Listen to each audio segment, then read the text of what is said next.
Hello students, welcome eight दीक्षांत take. मैं दीपक शर्मा, आपका मैथ्स टीचर, और आज का वीडियो होगा हमारा part 4 of our topic knowing our numbers. ठीक है, और इसमें हम लोग मेनली इंटीजर्स पे बात करेंगे, है ना। इंटीजर्स पे, इंटीजर्स क्या होता है हम लोग पढ़े हैं पहले। सभी नेचुरल नंबर्स, जीरो और निगेटिव ऑफ नेचुरल नंबर्स को मिलाकर इंटीजर्स कहते हैं। तो इन्हीं पर हम लोग बात कर रहे हैं पिछले 3 पार्ट से, पिछले 3 वीडियो से, राइट।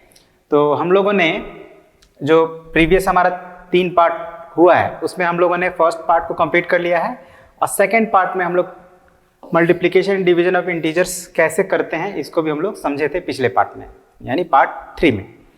इस पार्ट में हम लोग multiplication and division properties of integers, ठीक है ना। मेनली हम लोग अभी फिलहाल मल्टीप्लिकेशन के प्रॉपर्टीज को कवर करेंगे इस पार्ट में, और उससे रिलेटेड अब इफ पॉसिबल कुछ क्वेश्चंस को भी करेंगे। ठीक है, तो शुरू करते हैं। ये हमारा पार्ट 4। एक बार हम लोग थोड़ा सा रिकैप, मतलब मल्टीप्लिकेशन और डिवीजन ऑफ इंटीजर्स का जो रूल्स है उसको एक बार हम लोग देखेंगे। तो एक्चुअली जो मैंने आप लोगों को बताया था वो मल्टीप्लिकेशन के लिए ही बताया था, लेकिन जो रूल्स मल्टीप्लिकेशन के लिए सेम रूल्स डिवीजन के लिए भी है। ठीक है, तो जैसे कि आपको बताया गया था कि अगर 2 इंटीजर्स का हम लोग प्रोडक्ट फाइंड करते हैं और दोनों ही पॉजिटिव हो तो हमारा रिजल्ट जो होगा पॉजिटिव होगा, और अगर दोनों ही निगेटिव हो तो भी हमारा रिजल्ट क्या होगा, पॉजिटिव होगा। सेम रूल्स हमारा डिवीजन के लिए भी। अगर 2 इंटीजर्स को डिवाइड कर रहे हैं, अगर दोनों ही पॉजिटिव है तो रिजल्ट पॉजिटिव होगा, और अगर दोनों ही निगेटिव है तो रिजल्ट निगेटिव होगा, डिवीजन के लिए भी। ठीक है ना। तो यहाँ पे हम लोग लिखते हैं rules of multiplication and division as well. Division में भी यही रूल्स चलेगा। और अगर एक पॉजिटिव हो एक निगेटिव हो, या एक निगेटिव हो दूसरा पॉजिटिव हो, बात एक ही है, मतलब डिफरेंट साइंस हैं अगर इंटीजर्स के जिनका प्रोडक्ट फाइंड कर रहे हैं, तो उस सिचुएशन में हमारा जो रिजल्ट आएगा वो निगेटिव इंटीजर आएगा। ठीक है, तो ये सारी बातों को हम लोग समझे हैं ऑलरेडी। और फिर हम लोग बात किए थे कि अगर कोई 3 इंटीजर्स हो, है ना, 3 निगेटिव इंटीजर्स हो, जैसे कोई एक नंबर 8 ले लेते हैं, -8, -2 एंड -3। तो यहाँ पे आप देख रहे हैं कि तीनों ही जो इंटीजर्स हैं निगेटिव इंटीजर्स हैं। तो इसका प्रोडक्ट क्या होगा, तो प्रोडक्ट जब फाइंड करेंगे तो सबसे पहले तो हम लोग जो इनका न्यूमेरिकल वैल्यू है उसका प्रोडक्ट फाइंड करेंगे। तो 8 2 16, 3 48। अब ये साइन क्या होगा, निगेटिव या पॉजिटिव। तो हम लोग जानते थे कि अगर जो निगेटिव इंटीजर्स है ऑड नंबर ऑफ टाइम्स होगा तो निगेटिव आंसर आएगा, और इवन नंबर ऑफ टाइम्स होगा तो पॉजिटिव आएगा। जैसे -1 इंटू -2 इंटू -3 इंटू -4। ठीक है, ये इवन नंबर ऑफ टाइम्स हो गया, 4 टाइम्स है, तो इसका जो प्रोडक्ट आएगा क्या आएगा, पॉजिटिव में आएगा, और इनके जो न्यूमेरिकल वैल्यूज है उनके प्रोडक्ट के बराबर। तो 1 2 2 2 3 6 6 4 24, तो ये पॉजिटिव में आएगा। ये सारे बातों को हम लोग चर्चा किए थे पिछले पार्ट में। और इसी तरह से अगर हम लोग कोई 8 इंटीजर्स लेते हैं, और मतलब 8 निगेटिव इंटीजर्स लेते हैं, उनका प्रोडक्ट अगर फाइंड करना हो तो वहाँ भी हमारा जो रिजल्ट आएगा वो पॉजिटिव आएगा। और अगर 7 इंटीजर्स लेते हैं, आई मीन निगेटिव इंटीजर्स, तो 7 क्या एक ऑड नंबर है, तो 7 टाइम्स है अगर कोई negative integers in multiplication form, तो उसका जो आंसर आएगा वो निगेटिव आएगा। इन्हीं बातों को ध्यान रखना, समझना है, तो फिर हम लोग आसानी से इंटीजर्स का मल्टीप्लिकेशन कर पाएंगे, है ना, विदाउट एनी प्रॉब्लम। अब हम लोग क्या करेंगे कि जो मल्टीप्लिकेशन से रिलेटेड प्रॉपर्टीज है उसको हम लोग समझेंगे। तो पहला प्रॉपर्टी, हर बार की तरह जब हम लोग एडिशन का प्रॉपर्टीज को पढ़ रहे थे तो वहां भी हमें सबसे पहला जो प्रॉपर्टी आया था वो क्लोजर प्रॉपर्टी आया था। और इसमें मैंने क्या बताया था कि अगर एडिशन की बात करते हैं, अगर 2 इंटीजर्स को ऐड किया जाएगा तो उसका जो सम आएगा वो एक इंटीजर ही होगा, मतलब फ्रैक्शन नहीं हो सकता है, क्योंकि अगर कोई नंबर इंटीजर नहीं है तो मोस्ट प्रोबेबली वो फ्रैक्शन होगा। तो अगर 2 इंटीजर्स को सम करें तो कभी फ्रैक्शन नहीं हो सकता, ये बात हमें समझना है। तो सेम यहाँ भी है कि अगर हम लोग किसी भी 2 इंटीजर्स का प्रोडक्ट फाइंड करते हैं, ठीक है ना, एनी 2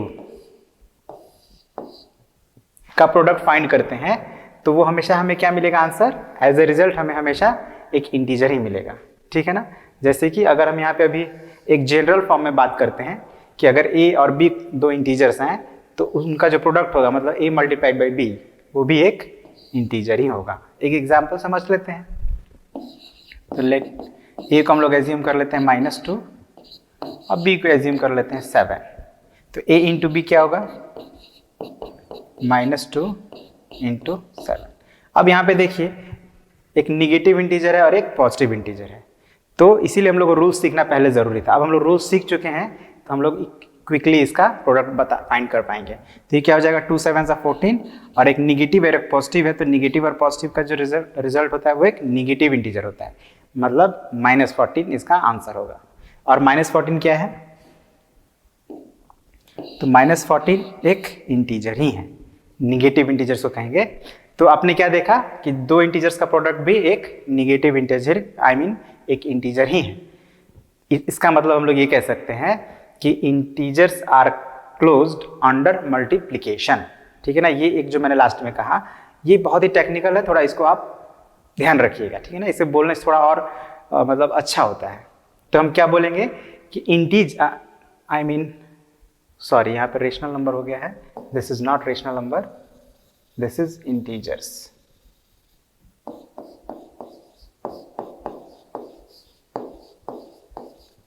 ठीक है, तो integers are closed under multiplication. ठीक है, किसी भी दो इंटीजर्स को मल्टीप्लाई करेंगे, वेदर पॉजिटिव है निगेटिव है डजेंट मैटर, रिजल्ट जो होगा एक इंटीजर ही होगा। अब वो पॉजिटिव निगेटिव भी हो सकता है।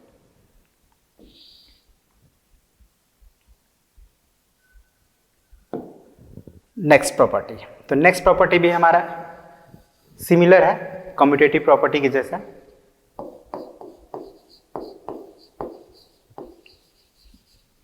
तो कम्यूटेटिव प्रॉपर्टी क्या कहता है, कम्यूटेटिव प्रॉपर्टी बेसिकली ऑर्डर को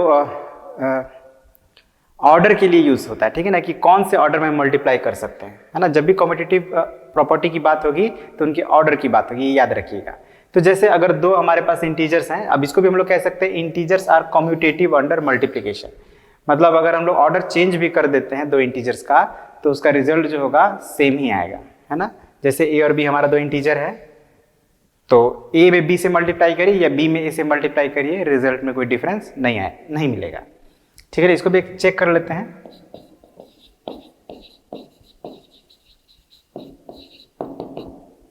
a is equal to suppose -3 and b is equal to -9। इस बार हम लोग दोनों ही निगेटिव इंटीजर ले रहे हैं, तो a इंटू बी क्या होगा, a multiplied by b is equal to -3 multiplied by -9। तो अगेन दोनों ही निगेटिव इंटीजर्स हैं, तो प्रोडक्ट क्या होगा, पॉजिटिव होगा, है ना। और वो 3 और 7 के प्रोडक्ट के बराबर होगा। तो 3 9 27। अब b इंटू ए निकालते हैं, तो -9 मल्टीप्लाइड बाई -3। तो अगेन सेम बात है, दोनों ही निगेटिव इंटीजर से तो पॉजिटिव होंगे, एंड 9 3 क्या होता है, 27 होता है। तो यहाँ आप क्या देख रहे हैं कि ये जो हमारा रिजल्ट है ये कम्यूटेटिव प्रॉपर्टी को सेटिस्फाई कर रहा है, दोनों ही सेम आ रहा है। Okay, next, again this is also for integers not for rational numbers.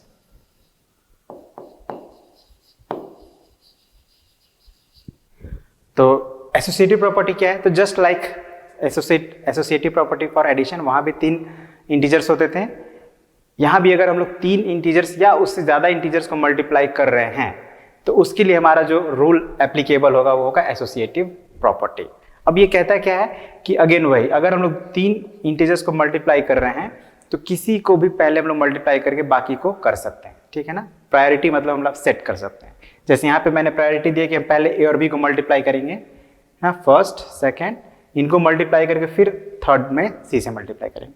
अभी क्या है कि नेक्स्ट जो साइड है हमारा, उसमें हमने प्रायोरिटी चेंज कर दिया, इसको हमने फर्स्ट और इसको सेकेंड और इसको थर्ड कर दिया, बट दोनों ही सिचुएशन में हमारा आंसर क्या आएगा, सेम आएगा। तो इसको भी हम लोग एक एग्जाम्पल से देख लेते हैं। -4 b is equal to -5 and c is equal to +2। ठीक है, तो हमारा यहाँ पे देखिए पहला जो लेफ्ट हैंड साइड है वो क्या है, a मल्टीप्लाइड बाई b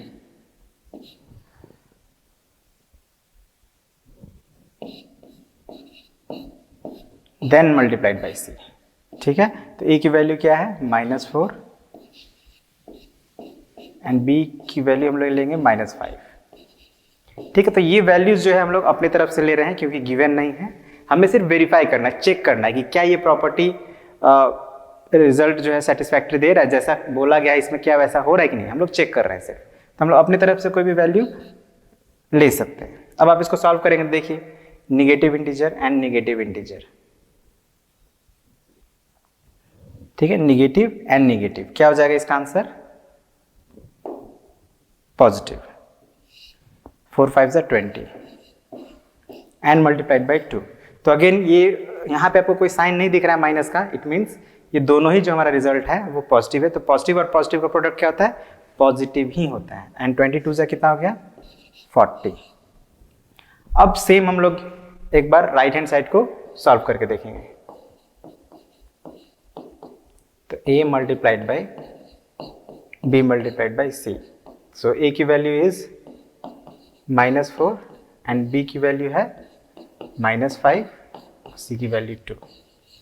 अभी हमारा क्या हो गया? प्रायोरिटी चेंज हो गया। अब हम लोग क्या करेंगे? पहले -5 और 2 को मल्टीप्लाई करेंगे। तो देखिए एक निगेटिव है और एक पॉजिटिव है, निगेटिव पॉजिटिव है तो रिजल्ट हमारा क्या होगा? निगेटिव होगा और इनके प्रोडक्ट के बराबर 5 2 10। अब हमें किसको मल्टीप्लाई करना है? तो C और जो प्रोडक्ट का हमारा रिजल्ट आया है उसका। तो अब देखिए again product is negative and C is also negative, तो इसका जो रिजल्ट आएगा पॉजिटिव आएगा और इनके प्रोडक्ट के बराबर 4 10 40। तो आप देख सकते हैं दोनों ही साइड का आंसर हमारा क्या आ रहा है? 40 आ रहा है। What does it mean? कि integers are associative for multiplication, ठीक है ना। मल्टीप्लिकेशन में आप जब किसी इंटीजर्स को मल्टीप्लाई कर रहे हैं तो आप किसी भी को भी पहले मल्टीप्लाई करके बाकी दूसरे से मल्टीप्लाई कर सकते हैं।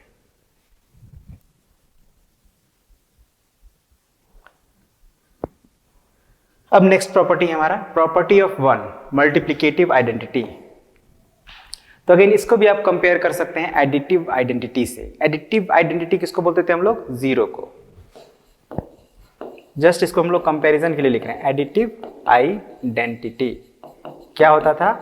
तो जीरो को हम लोग कहते थे। क्यों कहते थे? क्योंकि अगर कोई भी नंबर हो, जैसे सपोज कीजिए 121 ले लेते हैं, अगर इसमें आप 0 प्लस करते हैं या 0 में 21 प्लस करते हैं तो जो हमारा एंड में रिजल्ट आता था वो क्या आता था? सेम आता था, हमारा उसी नंबर के बराबर आता था। तो इसीलिए हम लोग जीरो क्या बोल देते हैं? Additive identity. अब सिमिलरली हमको चेक करना है कि क्या कोई ऐसा नंबर है जिसमें हम लोग किसी इंटीजर को मल्टीप्लाई करें और हमारा रिजल्ट जो है आइडेंटिकल आ जाए, उसमें कोई डिफरेंस ना आए। ऐसा क्या कोई ऐसा इंटीजर है? तो यस, एक ऐसा इंटीजर है जिसको हम लोग 1 कहते हैं और 1 को ही मल्टीप्लिकेटिव आइडेंटिटी कहा जाता है। क्यों? क्योंकि कोई भी इंटीजर आप ले लीजिए, उसको जब आप 1 से मल्टीप्लाई करेंगे या 1 में उस इंटीजर को मल्टीप्लाई करेंगे तो रिजल्ट जो आएगा आइडेंटिकल ही आएगा। आइडेंटिकल का मतलब एग्जैक्टली जो पहले था अभी भी वही रिजल्ट आएगा। तो इसीलिए हम लोग 1 को क्या बोलते हैं? Multiplicative identity. और यही हमारा 1 का एक प्रॉपर्टी भी है, इसको भी आप ध्यान रखेंगे, ठीक है। और ये चीज हम लोग एक्चुअली प्रीवियस क्लासेस से भी करते आ रहे हैं, बट चलिए एक बार यहां भी हम लोग देख लेते हैं। a is equal to let हम लोग लेते हैं -8, तो a इंटू 1 क्या होगा? -8 इंटू 1 -8। क्यों -8 होगा? Positive, I mean negative and positive. Negative positive का रिजल्ट होगा निगेटिव और 8 1 होता है 8। 1 इंटू a, 1 इंटू -8। तो यहाँ पे क्या हो गया? Positive into negative. Positive into negative क्या होता है? निगेटिव होता है और 1 8 8। देख ही रहे आप दोनों सिचुएशन में रिजल्ट हमारा सेम है, आइडेंटिकल है। जो a था वही रह गया, तो इसीलिए हम लोग a को कहेंगे मल्टीप्लिकेटिव आइडेंटिटी। बार बार बोल रहा हूं ताकि आप ध्यान रखेंगे, भूलेंगे नहीं इसको। अब नेक्स्ट मल्टीप्लिकेटिव इनवर्स। चलिए एडिटिव इनवर्स भी था, एक बार उससे इसको कंपेयर करते हैं। क्या डिफरेंस है एडिटिव इनवर्स और मल्टीप्लिकेटिव इनवर्स में? तो एडिटिव इनवर्स क्या होता था कि अगर हम लोग किसी एक इंटीजर को दूसरे इंटीजर पे प्लस कर रहे हैं, एडिटिव एडिशन की बात कर रहे हैं, जैसे a है एंड माइनस a है, तो कितना हो जाता था? ये 0 हो जाता था, ठीक है ना। और 0 क्या होता है? Additive identity. मतलब एडिटिव इनवर्स ऐसे नंबर्स हैं जिनको प्लस करने पर वो एडिटिव आइडेंटिटी के बराबर हो जाए। तो यहाँ पे क्या है, मल्टीप्लिकेटिव इनवर्स। तो यहाँ पे एक ऐसा नंबर हमें चाहिए जिसको मल्टीप्लाई करने पर मल्टीप्लिकेटिव आइडेंटिटी के बराबर हो जाए। अब मल्टीप्लिकेटिव आइडेंटिटी क्या होता है, हमारा 1 होता है, ठीक है ना। तो पूरा इंटीजर्स का अगर हम लोग ग्रुप की बात करें तो एक 1 ही ऐसा नंबर है जिसको उससे मल्टीप्लाई करने पर हमें 1 आता है, ठीक है ना। तो 1 इज द ओनली इंटीजर जिसको उसी से मल्टीप्लाई करने पर 1 आएगा, ठीक है। बाकी ऐसा कोई है नहीं। या आप ऐसे कह सकते हैं -1 multiplied by -1 is equal to, ये भी पॉजिटिव 1 आता है। तो -1 का मल्टीप्लिकेटिव इनवर्स -1 होगा और 1 का मल्टीप्लिकेटिव इनवर्स 1 होगा, ठीक है। तो इसके अलावा कोई दूसरा नंबर इंटीजर्स में आपको नहीं मिलेंगे मल्टीप्लिकेटिव इनवर्स। तो ये बात आपको बस याद रखना है, ठीक है। और हम लोग एक दूसरे का, जैसे 1 का मल्टीप्लिकेटिव इनवर्स 1 को कहेंगे और -1 का मल्टीप्लिकेटिव इनवर्स -1 कहलाएगा। Okay,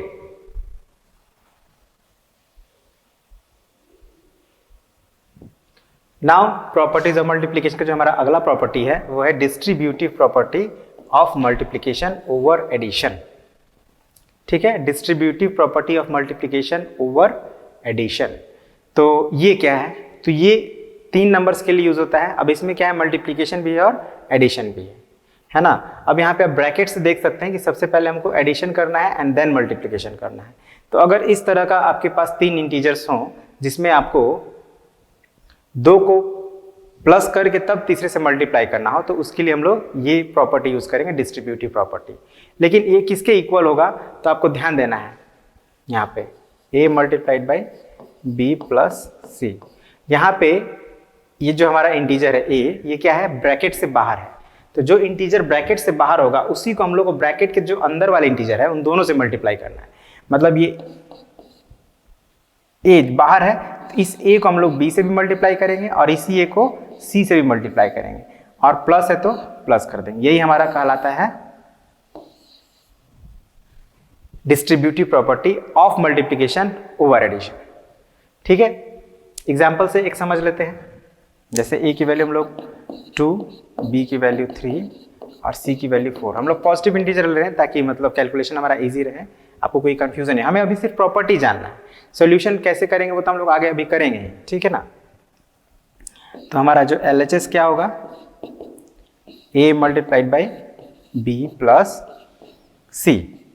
now what is the value of a, 2, b की वैल्यू 3 है, c की वैल्यू 4 है। So 2 multiplied by 3 plus 4, 7, 2 7s are 14. So what we got as a result, 14. Now let's check RHS. And RHS is a multiplied by b plus a multiplied by c. So again let's put the values of a and b and c. 2 into 3 plus 2 into 4. तो यहाँ पे देखिए brackets use नहीं है तो हम लोग पहले मल्टीप्लाई करेंगे। तो 2 3 is 6 and 2 4 is 8 and 6 plus 8 we get 14। तो आप देख रहे हैं दोनों का वैल्यू सिमिलर आ रहा है, इसका मतलब जो हमारा ये प्रॉपर्टी है इज ट्रू, है ना। अब हमने 3 इंटीजर लिया है, आप कोई भी 3 इंटीजर्स ले सकते हैं। In all the situation you will get the same result. Again now property number 7, distributive property of multiplication over subtraction. तो सेम है जो एडिशन के लिए था वही सब्ट्रैक्शन के लिए, है ना। बस यहाँ पे साइन चेंज हो गया, वहां पे प्लस था यहाँ माइनस हो गया, ठीक है। तो ये कोई डिफरेंट नहीं है, तो इसके ऊपर हम लोग चर्चा नहीं करेंगे, जब क्वेश्चन करेंगे तो आपको क्लियर हो जाएगा। आगे का प्रॉपर्टी देखते हैं हम लोग, मल्टीप्लिकेशन बाई 0। तो ये भी आप ऑलरेडी जानते हैं कि प्रोडक्ट ऑफ एन इंटीजर। अब हम लोग एक्चुअली होल नंबर्स में पढ़े हैं, नेचुरल नंबर्स में पढ़े हैं, लेकिन यहाँ होल नंबर इंटीजर्स के कंडीशन में भी अगर कोई हमारा इंटीजर को 0 से मल्टीप्लाई किया जाए तो हमें जो रिजल्ट आएगा वो 0 ही आएगा, ठीक है। तो ये कुछ प्रॉपर्टीज थे, जैसे आप ले लीजिए a इज इक्वल टू -18। तो -18 में अगर आप 0 से मल्टीप्लाई करेंगे क्या मिलेगा आपको, 0 ही मिलेगा, ठीक है। तो ये सब हम लोग ऑलरेडी सीखे हुए हैं, तो हम लोग आगे बढ़ते हैं। अब बेसिकली हमने कितनी प्रॉपर्टीज को जाना, आगे बढ़ने से पहले एक बार चर्चा कर लेते हैं। कितने प्रॉपर्टीज को जाना हमने, तो 8 प्रॉपर्टीज को जाना, जिनमें से पहला था क्लोजर प्रॉपर्टी, और उसमें हम लोग सीखे कि दो इंटीजर्स का प्रोडक्ट हमेशा एक इंटीजर ही होगा। कम्यूटेटिव प्रॉपर्टी जाने, कम्यूटेटिव प्रॉपर्टी में हम लोग ये जाने कि कोई भी दो इंटीजर्स को अगर हमें मल्टीप्लाई करना है तो किसी भी ऑर्डर में कर सकते हैं। थर्ड प्रॉपर्टी था एसोसिएटिव प्रॉपर्टी, उसमें हम लोग जाने कि कोई भी 3 हो या उससे ज़्यादा ही इंटीजर्स को अगर हमें मल्टीप्लाई करना है एक साथ, तो हम किसी भी 2 को पहले मल्टीप्लाई करके तीसरे में और फिर चौथे में मल्टीप्लाई कर सकते हैं, है ना। किसी को भी हम अपनी सुविधा अनुसार किन्हीं भी 2 इंटीजर्स को पहले मल्टीप्लाई करके तीसरे से मल्टीप्लाई कर सकते हैं। फिर हम लोग जाने मल्टीप्लिकेटिव आइडेंटिटी, वो क्या था, तो 1 था मल्टीप्लिकेटिव आइडेंटिटी। क्यों, क्योंकि किसी भी इंटीजर को अगर हम लोग 1 से मल्टीप्लाई करते हैं तो हमारा जो रिजल्ट होगा वो इंटीजर ही होगा जिसे हमने मल्टीप्लाई किया था। और फिर मल्टीप्लिकेटिव इन्वर्स जाने, और उसमें हम लोग ये जाने कि 1 ही एक ऐसा नंबर है जिसको 1 से मल्टीप्लाई करने पर 1 आता है ना। बाकी इसके अलावा कोई दूसरा इंटीजर नहीं है। मल्टीप्लिकेटिव इन्वर्स वो इंटीजर्स होने चाहिए जिनको मल्टीप्लाई करने पर रिजल्ट 1 आ जाए। तो हमारे पास 1 एंड ओनली 1 ही एक ऐसा इंटीजर है, 1 इंटू 1 या -1 इंटू -1 करने से भी +1 आ रहा था। तो ये दोनों एक दूसरे के मल्टीप्लिकेटिव इन्वर्स हैं फॉर अंडर इंटीजर्स। इंटीजर्स की बात करें तो अगर हम लोग रेशनल नंबर की बात करेंगे आगे तो हमें और भी बहुत सारे रेशनल नंबर्स मिलेंगे जिनके मल्टीप्लिकेटिव इन्वर्स होते हैं, ठीक है। और उसके बाद फिर हम लोग डिस्ट्रीब्यूटिव प्रॉपर्टी जाने। डिस्ट्रीब्यूटिव प्रॉपर्टी में अगर किसी 2 नंबर को प्लस करके तीसरे से मल्टीप्लाई करना हो तो उसको हम लोग दूसरे तरह से कैसे मल्टीप्लाई कर सकते हैं, इसको जाने। और फिर मल्टीप्लिकेशन बाय 0। अब इन प्रॉपर्टीज को यूज करके हम लोग कुछ प्रैक्टिस करेंगे, ओके। जैसे ये हमारा find the value of each of the following. तो यहां पे हमें जो रूल्स ऑफ मल्टीप्लिकेशन है उनको भी यूज करना है, ऑलराइट। तो रूल्स ऑफ मल्टीप्लिकेशन के अकॉर्डिंग अगर आप बात करें तो ये हमारा एक पॉजिटिव इंटीजर है और एक निगेटिव इंटीजर है, और पॉजिटिव और निगेटिव इंटीजर्स का प्रोडक्ट क्या होता है, निगेटिव होता है। तो हम लोग माइनस का साइन दे देंगे, है ना।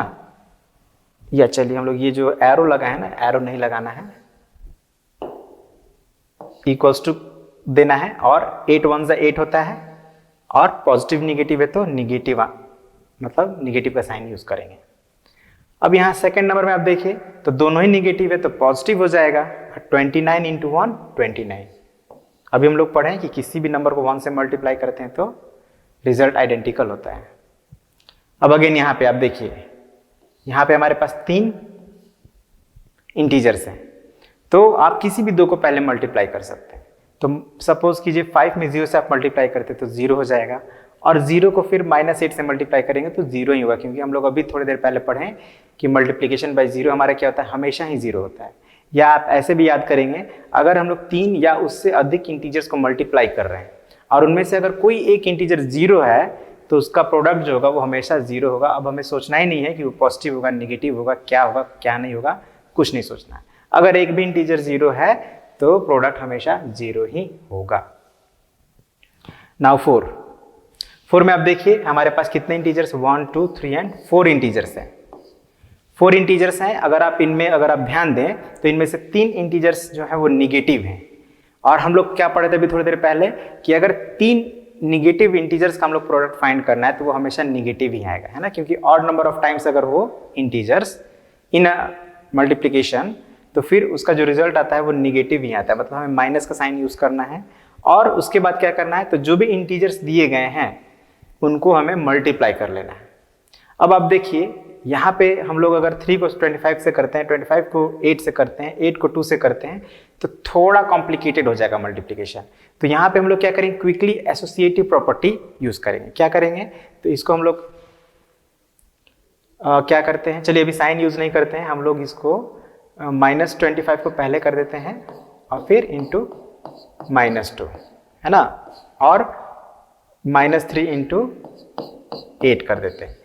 प्रायोरिटी चेंज कर दिया हम लोग, है ना। पहले इसको मल्टीप्लाई करेंगे और फिर इसको, तो पहले जब इसको मल्टीप्लाई करेंगे तो ये निगेटिव और निगेटिव पॉजिटिव हो जाएगा और 25 2 जा 50 हो जाएगा, पॉजिटिव 50 हो गया। अब ये 8 3 जा 24, निगेटिव 24। अब यहाँ पे देखिए कैलकुलेशन करना फिर भी आसान हो गया क्योंकि 25 का टेबल बड़ा इजी होता है। 25 2 जा 50 हो गया। अब हम लोग के पास जो ये नंबर मिला है थोड़ा सिंपल मिल गया है। अब इसको हम लोग ज़्यादा दिक्कत होगा तो एक ही बार मल्टीप्लाई करना पड़ेगा। 120, और ये क्या है, एक पॉजिटिव एक नेगेटिव आया तो -120 हो जाएगा। ठीक है, इसका आंसर क्या है हमको -100 नेगेटिव 120। अब आप फिफ्थ नंबर पर ध्यान दीजिए, तो इसमें जितने भी इंटीजर है सब 1 ही है, एक्चुअली -1 सेम है। इनका नंबर कितना है, ये कितने टाइम्स है, तो टाइम्स काउंट कर लीजिए 1 2 3 4 5 6 7 8 9 10 11। मतलब ये पेयर में नहीं है, मतलब इवन टाइम्स नहीं है, ऑड टाइम्स है। तो आप जानते हैं कि अगर निगेटिव इंटीजर्स ऑड टाइम्स होते हैं तो उनका जो प्रोडक्ट होता है क्या होता है, निगेटिव होता है। मतलब हम लोग को माइनस का साइन पहले ही लगा देना है, और 1 को आप मल्टीप्लाई करिए, तो 1 को अगर आप मल्टीप्लाई कर रहे हैं तो कितना, however many times you multiply 1 you will get always as a result 1। मतलब ये कि 1 को हम लोग कितनी बार भी मल्टीप्लाई करें, हमें हर बार रिजल्ट क्या मिलेगा, 1 ही मिलेगा। तो यहाँ पे अगर हम लोग 11 टाइम्स 1 है तो 1 को 1 1 1 1 1 1 करते जाएंगे तो भी हमारा रिजल्ट एंड में क्या आएगा, 1 ही आएगा। मतलब हमारा इसका आंसर हो गया -1। ठीक है, तो इसी तरह से आपको क्या करना है, प्रोडक्ट फाइंड करना है। ठीक है ना, दो बातों का ध्यान रखना है, एक नेगेटिव मतलब साइन का ध्यान रखना है, नेगेटिव पॉजिटिव जो रूल्स है उनको ध्यान रखना है, और प्लस आप मल्टीप्लाई कैसे करेंगे तो उसके लिए आप associative property, commutative property, distributive property का यूज करके सॉल्व कर सकते हैं। चलिए इन बातों को समझने के लिए कुछ और प्रॉब्लम्स को सॉल्व करते हैं। सो बेसिकली जो हमारा नेक्स्ट क्वेश्चन है इसमें हमें वेरीफाई करना है। वेरीफाई करना है मतलब हमें ये चेक करके बताना है कि क्या ये सही है ना। वेरीफाई करेंगे तो हमें हमेशा हमें ये ध्यान देना है कि हमको एक इक्वल्स टू का साइन मिलेगा बीच में, और जो उसके लेफ्ट में होंगे उसको बोलेंगे हम लोग लेफ्ट हैंड साइड, और जो राइट में होंगे जो भी एक्सप्रेशन राइट में होगा वो कहलाएगा राइट हैंड साइड। और हम करेंगे क्या, तो पहले लेफ्ट हैंड साइड की जो एक्सप्रेशन है उसको सॉल्व करेंगे। तो लेफ्ट हैंड साइड में क्या है हमारा, देखते हैं, देख सकते हैं यही हमारा लेफ्ट साइड में 18 मल्टीप्लाइड बाई 9 प्लस -3, ये हमारा लेफ्ट हैंड साइड का एक्सप्रेशन है। तो इसको सॉल्व जब करेंगे, अभी हम लोग प्रॉपर्टी यूज नहीं करना है, इसको सॉल्व करना है जैसे हम लोग जो बॉडमास का रूल पढ़े हैं उसके अकॉर्डिंग। तो पहले हम लोग ब्रैकेट को सॉल्व करेंगे।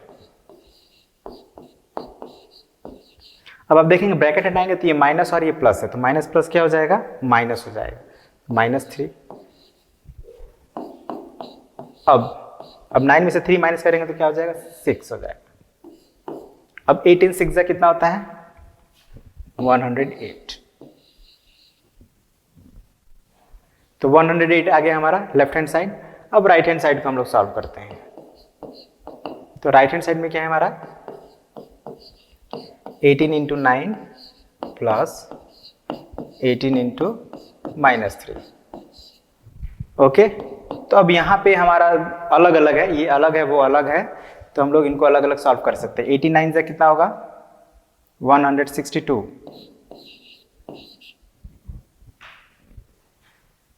ठीक है, अब यहाँ पे आप देखिए तो 18 3 से कितना होता है, 54। अब ये पॉजिटिव निगेटिव है तो ये निगेटिव 54 होगा। ठीक है, अब आप यहाँ पे ध्यान दीजिए, तो हमारे पास दो इंटीजर है, एक पॉजिटिव है एक निगेटिव है। तो पॉजिटिव और निगेटिव इंटीजर को जब सम करना होता है तो एक्चुअली में क्या करते हैं, सब्ट्रैक्ट करते हैं। तो 162 में आप 54 को सब्ट्रैक्ट करिएगा तो 801, और सिंस पॉजिटिव इंटीजर का जो एब्सोल्यूट वैल्यू है वो ज्यादा है तो ये पॉजिटिव में आंसर आएगा। तो आप देख सकते हैं दोनों में इक्वल आ गया आंसर। तो हम लोग क्या कर सकते हैं, क्लियरली LHS का जो वैल्यू आया वही RHS का वैल्यू आ गया। तो हम लोग सीधे लिख देंगे LHS is equal to RHS verified. ठीक है, तो ये करना, वेरीफाई करना है। लेफ्ट हैंड साइड को अलग सॉल्व करेंगे, राइट हैंड साइड को अलग सॉल्व करेंगे, और जो रिजल्ट आएगा देख लेंगे। अगर इक्वल आ रहा है तो इसका मतलब वेरीफाइड, अगर नहीं आ रहा है तो चांसेस है कि आप कहीं गलती कर रहे हैं ना, क्योंकि जनरली इक्वल्स आता है। फिर भी नहीं आ रहा तो आप कांटेक्ट कर सकते हैं अपने टीचर को, हाँ वो क्लियर कर देंगे कि where is the problem, right. तो अब इसी के साथ देखते हैं और क्या क्वेश्चन है हमारे पास। एक और छोटा सा क्वेश्चन हम लोग कर लेते हैं, जैसे ये फिल इन द ब्लैंक्स। अब ये भी देखिए, जो हमने प्रॉपर्टी अभी सीखा है उसी के बेस पे है। अब आप बताइए कौन सा प्रॉपर्टी यूज होगा यहाँ पे, तो मल्टीप्लिकेटिव आइडेंटिटी है ना, किसी भी इंटीजर को 1 से मल्टीप्लाई करेंगे तो रिजल्ट हमारा क्या होगा, द इंटीजर इटसेल्फ। यहां भी वही है आपका a मल्टीप्लाइड बाई 1 तो a ही होगा, लेकिन ये निगेटिव 1 है तो निगेटिव a हो जाएगा। क्यों? क्योंकि पॉजिटिव और negative gives negative, right. Again same यहां भी है, negative and positive gives negative and one is a a। अब ये हमारा क्या है, a into B plus C, यहाँ पे ब्लैंक छूट गया है। तो अभी हमने देखा था डिस्ट्रीब्यूटिव प्रॉपर्टी है ओवर एडिशन, हम क्या करेंगे, a में b से मल्टीप्लाई कर देंगे प्लस a में c से मल्टीप्लाई कर देंगे। ओके, तो जो अभी प्रॉपर्टी हम लोग पढ़े हैं वही है, आपको क्विकली समझ में आ रहा होगा आई होप।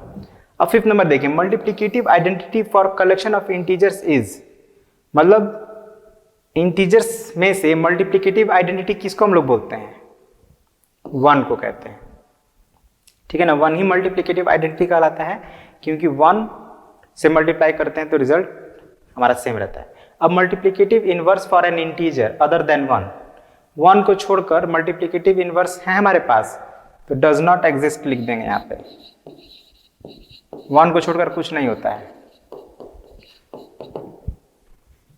ऑलराइट, वैसे मैंने आपको बताया था -1 इंटू -1 का भी रिजल्ट क्या होगा, पॉजिटिव 1 होगा, बट आपके बुक में डज नॉट एग्जिस्ट मेंशन है ना। तो एक्चुअली देखा जाए तो नहीं है, 1 के अलावा और कुछ नहीं है, -1 और 1 को छोड़कर डज नॉट एग्जिस्ट, ठीक है। ये बात आपको ध्यान रखना है, मल्टीप्लिकेटिव इनवर्स के केस में इनके अलावा कोई भी इंटीजर का मल्टीप्लिकेटिव इनवर्स एग्जिस्ट नहीं करता है। चलिए, तो अभी भी हम लोग एक क्वेश्चन और कर सकते हैं, ठीक है। तो जैसे ये हमारा है question number 5, find the product using suitable properties. Suitable properties मतलब जो भी प्रॉपर्टीज हम लोग पढ़े हैं अब तक, उनमें से जो सबसे बेस्ट प्रॉपर्टी आपको लगे उसी के अकॉर्डिंग हमें सॉल्व करना है। तो देखिए पहला जो हमारा है, चलिए सॉल्व करते हैं। 25 इंटू 19 इंटू 4। अब यहाँ पे सीधे सीधे हम लोग को ये दिख रहा है कि 3 इंटीजर्स को मल्टीप्लाई करना है। तो 3 इंटीजर्स को मल्टीप्लाई करने से रिलेटेड जो हमारा प्रॉपर्टी होता है वो होता है एसोसिएटिव प्रॉपर्टी फॉर मल्टीप्लिकेशन, है ना। तो एसोसिएटिव प्रॉपर्टी क्या होता है कि हम लोग किसी भी 2 को पहले मल्टीप्लाई कर सकते हैं, किसी भी 2 को, है ना। तो हम लोग क्या करेंगे, अब देखिए 25 को किसी नंबर से मल्टीप्लाई करना इजी होता है, और स्पेशली अगर स्मॉलर नंबर हो। तो हम लोग एक 25 यहाँ पे दिख रहा है और एक 4 यहाँ पे दिख रहा है, तो हम क्या करते हैं 25 को पहले 4 से मल्टीप्लाई करते हैं और फिर 19। अब आप देखिए 25 में 4 से मल्टीप्लाई करेंगे तो 100 आएगा, और अब 19 से मल्टीप्लाई करेंगे तो 1900 हो जाएगा। देखिए कितना क्विकली हमने इसका प्रोडक्ट फाइंड कर लिया। अब आप क्या करेंगे कि 25 को 19 से मल्टीप्लाई करेंगे और फिर उसके बाद 4 से मल्टीप्लाई करेंगे और देखेंगे कि कैसे आप किस प्रोसेस में आपने क्विकली आंसर फाइंड कर पाया, इस तरह से या लाइन से अगर आप मल्टीप्लाई करते हैं तो उस तरह से, ताकि आपको भी समझ में आएगा कि क्यों हम लोग के लिए प्रॉपर्टी यूज करना सुटेबल होता है, ठीक है। अब next second number, 8 into 57 into -125। अब यहां भी अगर आप देखें तो 8 और 125 है, तो 25 हो या 125 हो, ऐसे नंबर्स को मल्टीप्लाई करना बहुत ईजी होता है। तो यहां भी हम क्या करते हैं 8 और -125 को पहले कर देते हैं मल्टीप्लाई और फिर 57 को। अब देखिए कितना क्विकली हो जाएगा, क्यों, क्योंकि 125 को जब 8 से मल्टीप्लाई करेंगे तो रिजल्ट आएगा 1000, और ये निगेटिव पॉजिटिव है तो निगेटिव में 1000 आएगा। अब इसको 57 से मल्टीप्लाई करेंगे तो अब देखिए हम लोग तो सीखे हैं कि किसी भी नंबर को जब 1000 से मल्टीप्लाई करते हैं तो उसके आगे हमें क्या करना होता है, 3 zeros पुट करने होते हैं। अब सिंस ये निगेटिव है तो हमें यहाँ पे माइनस, मतलब रिजल्ट जो आएगा हमारा निगेटिव ही आएगा। क्विकली हम लोग आंसर फाइंड कर पाए। अब फिर वही आप करेंगे, इसको इससे मल्टीप्लाई करते हैं, इसको इससे मल्टीप्लाई करते हैं, ज्यादा समय लगता है। अब एक और हम आपको हेल्प कर देते हैं, थर्ड नंबर। थर्ड नंबर में क्या है, -43 इंटू 103। अब इसको हम लोग कैसे करेंगे,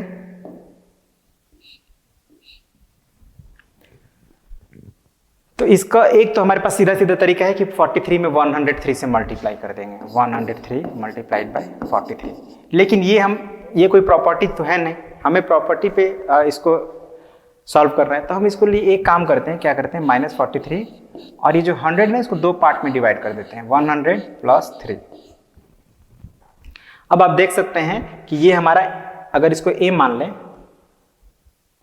इसको अगर a मान लें और ये b और ये c, तो a × b + c है ना, जो डिस्ट्रीब्यूटिव प्रॉपर्टी है हमारा, उस पर ये उस प्रॉपर्टी पे आ रहा है, तो हम लोग उसी प्रॉपर्टी को हेल्प करके फिर इसको आगे करेंगे। मतलब -43 क्या होता है हमारा, a × b + c = a × b plus a × c, I mean c means यहाँ पे 3 है। ओके, अब ये -43 × 100 हो जाएगा -4300, और जब आप इसमें -43 में 3 से मल्टीप्लाई करेंगे तो अब ये सिंपल हो गया कैलकुलेशन, है ना। मल्टीप्लाई करना ये 3 2 से कंपैरिजन में तो बहुत सिंपल हो गया, तो अब हम लोग इसको ऐसे भी मल्टीप्लाई कर सकते हैं, 129 आएगा। अब अगेन यहाँ पे एक निगेटिव है, पॉजिटिव है तो निगेटिव हो जाएगा। अब आप क्या करेंगे, देखिए दोनों ही निगेटिव इंटीजर हो गया, तो इसको अब आप लोग आगे सॉल्व करेंगे। स्पेस भी नहीं है और इजी भी है, आप समझ गए होंगे कि करना कैसे है। ओके, अब हम लोग उसी तरह से 4 और 5 में आप यहाँ पे डिस्ट्रीब्यूटिव प्रॉपर्टी को यूज करके आप इनको सॉल्व कर सकते हैं। यहाँ मैं आपको थोड़ा सा हिंट दे रहा हूँ, -97 है तो आप इसको ऐसे लिख सकते हैं, 71 × -100 + 3। तो अब ये आपका a हो गया 71, b हो गया -100 और c हो गया 3। तो आपको हिंट मिल गया है, तो इसको भी आप जैसे ये हमने किया है वैसे ही आप सॉल्व करेंगे।